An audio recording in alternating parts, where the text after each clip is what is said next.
Good morning everyone. आज हम पढ़ने जा रहे हैं क्लास 6 की इंग्लिश। आपकी इंग्लिश की बुक में जो फर्स्ट पोर्शन दिया हुआ है वो है इंग्लिश ग्रामर का। साधारणतः हम देखें ग्रामर यानी कि व्याकरण, तो किसी भी भाषा को सही रूप से लिखने या समझने के लिए जिन रूल्स की ज़रूरत पड़ती है उसको ग्रामर कहते हैं।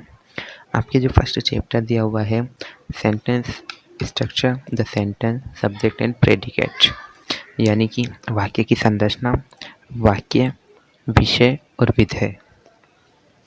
A sentence is a collection group of word. एक जो वाक्य होता है वो शब्दों का संग्रह समूह होता है। विच मेक्स कंप्लीट सेंस, जो पूर्णतः समझ में आता है। यानी कि एक जो सेंटेंस होता है वो शब्दों से मिलकर बना हुआ होता है और जो हमें अच्छी तरह समझ में आता है। हम इसका एग्जाम्पल देखेंगे। ही इज़ माई ब्रदर, वह मेरा भाई है। ये एक सेंटेंस है, ये हमें अच्छी तरह समझ में आ रहा है। अगर हम बोले ओनली ब्रदर, तो ब्रदर यानी कि भाई, भाई क्या कोई नहीं, लेकिन जैसे ही हम बोलेंगे ही इज़ माई ब्रदर, ये एक कंप्लीट सेंटेंस बन जाएगा कि वह मेरा भाई है। सेकंड एग्जाम्पल हम देखेंगे, सीता सिंग ए गुड सॉन्ग। सीता एक अच्छा गीत गाती है, तो ये भी एक कंप्लीट सेंटेंस है।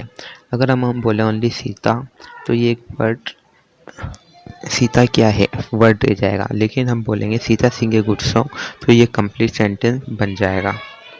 हम आगे बढ़ते हैं। काइंड्स ऑफ सेंटेंस, सेंटेंस के प्रकार। Sentence are of 5 types. जो सेंटेंस है वो 5 प्रकार का होता है। इसमें फर्स्ट है एसरेटिव यानी कि मुखर वाक्य। सेकंड है इंट्रोगेटिव यानी कि प्रश्नवाचक। थर्ड है इम्पेरेटिव यानी अभिप्रेरक। फोर्थ है एक्सक्लेमेटरी यानी कि विस्मयबोधक वाक्य। और फिफ्थ है ऑप्टेटिव वैकल्पिक। अब हम इसमें फर्स्ट देखेंगे assertive sentence. A sentence which make any statement is called assertive sentence। किसी वाक्य को बताने वाले को अभिक्रियात्मक वाक्य या मुखर वाक्य कहा जाता है। जैसे कि हरी रीड ए बुक, हरी एक पुस्तक पढ़ रहा है। कमला इज इल, कमला बीमार है। Mohan does not sing, Mohan गा नहीं सकता है। Mohan does not sing, Mohan गाता नहीं है। Ram is not present, Ram उपस्थित नहीं है। Assertive sentence are of 2 types. Assertive sentence जो है वो 2 प्रकार के होते हैं। पहला है अफर्मेटिव सेंटेंस यानी कि सकारात्मक वाक्य। A sentence which tell about an occurrence of a task or an event is called affirmative sentence। एक वाक्य जो किसी कार्य या घटना के होने के बारे में बताता है अफर्मेटिव सेंटेंस कहलाता है। जैसे कि हम एग्जाम्पल देखेंगे, Hari read a book, Hari book पढ़ता है।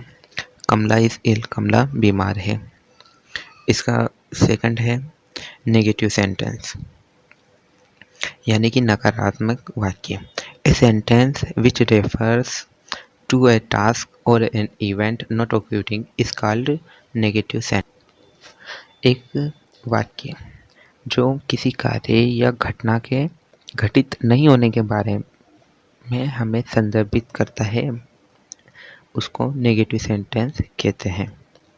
इसका एग्जाम्पल देखेंगे, Mohan does not sing, Mohan गाता नहीं है।